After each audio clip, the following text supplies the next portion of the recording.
S-au pus fetițele power brav să-mi răspundă. Până răspundeți voi vă mai fut mama o rundă. Vă fut și plec, zice mai stai. Îmi zice-mi place cum eu dai. Că ca mine n-a văzut și că se simte în rai.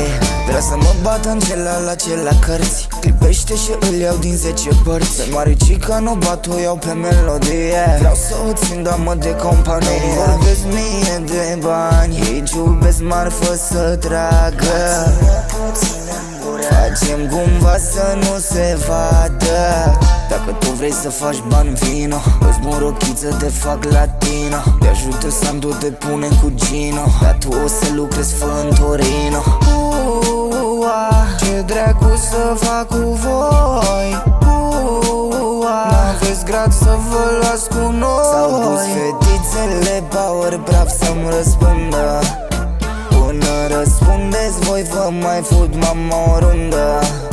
Vă fut și plec, zice mai stai. Îmi zice-mi place cum eu dai. Că ca mine n-a văzut și că se simte în rai.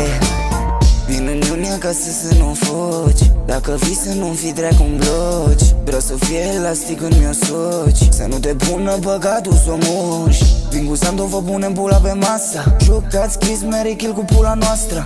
Dar vezi cum faci, ai grijă să nu le încurci. Îmi place să mă joc dart, vă arunc pula între buci. S-au pus fetițele power brav să-mi răspundă. Până răspundeți voi vă mai fut mama o rundă.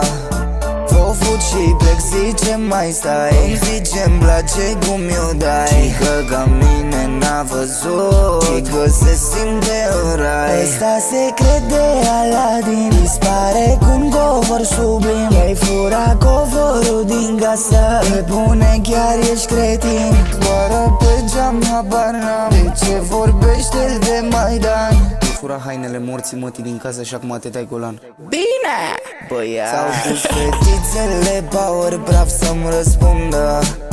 Până răspundeți voi vă mai fut mama o rundă. Vă fut și plec, zice mai stai. Îmi zice-mi place cum eu dai. Că ca mine n-a văzut și că se simte în rai. Să-mi sugeți toată pula.